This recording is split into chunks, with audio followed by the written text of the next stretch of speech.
Fresh na si Laika Barista pa rin, yes, Bren, ang iyong kasama, kachismisan, kakwentuhan at kaututang dila rin hanggang sa mga oras po na ito at patuloy ka pa rin nakikinig dito pa rin sa iyong solid na paboritong kabanding, ang 101.1 Yes FM.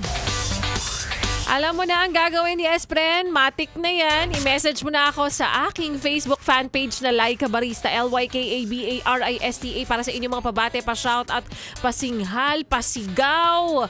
Ayan. O kaya naman meron ka lang gustong paringgan sa Himpapawid, go! Gamitin mo ko, total manggagamit ka naman, di ba? At maya-maya lamang hihintayin ko ang inyong mga mensahe at iisa-isahin ko ang inyong mga pabate. But for now, balikan muna natin, yes, Bren, ang kwento ng ating Laika Barista Moments na pinamagatang Basta Mahal Kita. Yan. Kwento ng mga taong hindi naman raw pinlano, hindi ginusto na isang araw ay mahulog sa taong kaibigan lang ang turing sa'yo. Naku, gano'n naman talaga minsan yung kwento ng iba, diba? Nagsisimula sa magkakilala, sa ngitian, tapos biglang, ayun, nagkahulugan. Diba? Sabi nga sa kanta, nagsimula sa pasulyap-sulyap at papatingin sa'yo. So, ayun nga, wala na. Pag ganito na, yes, friend, hirap na hirap ka nang sabihin sa kanya, hindi na yan maitatago pa. Kasi kapag nararamdaman mong gusto mo siya, syempre magkikare ka sa kanya, diba? At sa pelikula nga lang natin napapanood yung mga kwentong hindi ka gusto, tas iba yung gusto ng taong gusto mo. Tapos kapag gumanda ka, lumayo ka, medyo nawala ka, tsaka ka naman papahalagahan. Tsaka ka nalang makikita o tsaka nalang makikita yung importansya mo at malalamang ikaw pala talaga yung mahal niya. Naku, wala niya sa totoong buhay. Huwag na nating lokohin pa ang ating mga sarili, di ba? Pero sa totoo lang nakakainis. Nakakainis kapag ganyang gustong-gusto mo nang sabihin eh. Diba? Gustong-gusto mo nang sabihin na gusto mo siya, but at the same time, gusto mo rin yung friendship nyo, manatili pang nandiyan. Ayaw mong mawala, diba? Kaso nga, ayun, torn ka doon sa part na naguguluhan ka, na what if magulat siya na inamin mo na gusto mo pala siya, tapos hindi ka pala niya gusto. And ang twist niyan, purely friendship lang pala ang nararamdaman niya para sa'yo. Kaya mapapaisip ka na lang talaga, ano? Dapat bang umamin? Kasi may probability na masira yung friendship niyong dalawa. At doon ka na lang sa safe na piliin na lang kung saan kayo magtatagal. At yun nga ay ang pagkakaibigan na lamang, diba? Kung ako, alam mo, pipiliin ko pa rin yung friendship over relationship. Kasi at least dyan, diba? No heartbreaks, no breakups. Diba? Just enjoy each other's company. Piliin mo yan. Piliin ang pagkakaibigan. Piliin ang Pilipinas. Piliin mo rin ang Pilipinas. Piliin daw ang Pilipinas. Pero ng ibang bansa. Tigilan mo ko. Piliin ang Pilipinas. Charot lang. But anyways, kopya. Kopyang-kopya. O siya, maraming salamat po sa lahat ng mga yes, pero nating patuloy na nakikinigang sa mga oras na ito. But wait, there's more. Kasi alam ko, nag-aabang ka, yes, friend, kung sino nga ba ang nanalo at makakatanggap ng 500 pesos para po sa ating... Pera lang yan! Pera lang yan! Heto na nga, kaya naman congratulations sa winner ng 500 pesos sa programa ni Laika Barista. Siya nga ay walang iba kundi si...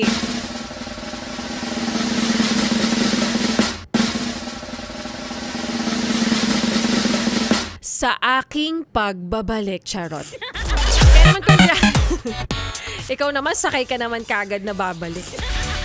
Galing mo sa part na yun, kaya Joshua, papalakbakan natin ikaw dyan. Gusto ko lang palang i-comment yung ano namin, yung digital pip namin dito. Yung kumakalikot ng mga camera namin dito. Kung bakit ang fresh namin minsan. Kung bakit minsan parang, naka-Paris filter kami. It's all because of Kia Joshua. Ayan. Napaka ano nito eh. Napaka. Congratulations kay Miss Argeline Palomo! 500 pesos ang para sa'yo.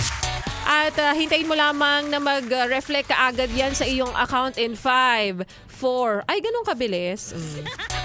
500 pesos tama ang yun na rin nag-yes friend para sa mga bagong kakapakinig pa lamang na namimigay ang Yes FM ng 500 pesos. Para sa aming pera-pera lang yan. Hindi lang isa, hindi lang dalawa, hindi lang tatlo kasi 88. Wow. Madami naman. In a day po, 3 to 4 na winners po ang binibigyan namin ng tig fa 500 pesos. Again, ba't kayo nagtataka? Wow, ganun kayo kayaman? Hindi naman. Small thing. Yabang. Binabalik lang namin sa inyo, yes friend, ang kasiyahan, kagalakan namin for making us consistent number 2 in Metro and Mega Manila. Maraming salamat sa patuloy na pakikinig sa amin at pagsuporta. At ayan nga, congratulations sa ating winner. At para sa mga hindi pa po nananalo, huwag kang mag-alala, hindi matatapos ang aming papremyo hanggat hindi nananalo ang sambayan ng Pilipino. Hindi namin to tatapusin hanggat lahat tayo ay hindi nananalo at nakakuha ng 500 pesos para po sa amin. Pera, pera! Pera, pera lang yan! Pera, pera! Pera, pera lang yan! Ayan, isa-isayin na rin natin yung mga yes pero natin hindi man nananalo ng 500 pesos pero iisa-isayin nating batiin ang kanilang mga messages, ang kanilang mga pabate, malamang. Alam nga namang ano. Saiganyo, una-una sa ating listahan, maulang hapon na naman. Maulang hapon, Miss Laika Barista, pabati from Mariveles, Bataan. Ayan, relate ako ulit sa Laika Barista moments mo. Plano ko noon, friendship lang kami. Pero heto kami ngayon mag-asawa at may isang cute na baby na. Ay, what if I never knew? What if I never found you? Taray naman! Doon naman talaga lahat nagsisimula. Isalandian, kumustahan, kumain ka na. Tapos ngayon, di ba may baby na kayo, tapos bumupuyat sa inyo. Happy happy listening, pa-shoutout din sa'yo. Sabi niya rito, and ilan pa sa mga yes pa rin natin. Si Renante Amper, happy listening sa'yo. Hello po, Miss Laika, maayong hapon. Mark Andrew Aguilar, maganda ka pa sa hapon, DJ Laika Barisa. Pa-shoutout kami sa Sterling Paper sa Barangay Patubig na araw-araw pong nakikinig sa inyo. Ito may mga notebook.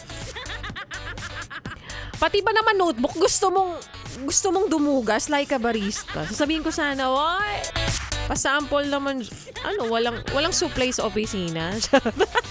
Alfred Marcelino, happy listening din sa'yo. Maulang Miyerkules. Bakit puro maulan? Nakahilis ako. Ano naman sila? Moises Baroa, shout out and belated happy birthday. Kay Stel, siya ay fan ng SB19 nga naman talaga. Ilan pa sa mga yes pa na natin? Si Maximo Pareha. Happy birthday Ernesto Ramon, Brian Peter Macaraeg, si JMV Viola, Chris Rebellion, Arian Feliciano, Ariel Castel. Ito, lagi itong mga nakikinig itong mga to. Rodel Valles, mga walang ginagawa sa buhay itong mga to eh. Ito may mga ginagawa, mga bago-bagong pangalan lamang. Si Beamy Girly Simbre, happy listening din sa'yo. Narisa, Marliza Galvez, Teresita Dakara, and friends. Ayan, medyo madami-dami po yung nakikinig sa atin. Thank you so much. At bukas ulit magsama-sama tayo, yes friend. Araw na po ng Thursday. Same time, same frequency, and same station. 3 p.m. to 6 p.m. po. Laika Barista ang inyong lingkod. At susunod na ang programa ni Ganda Wanda. Kaya naman, ituloy pa natin, yes friend, ang pakikinig mo.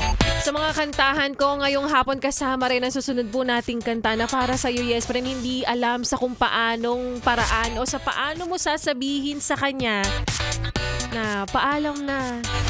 Mahirap man ito para sa akin, pero ganun talaga kasi nga I can't find the words to say goodbye.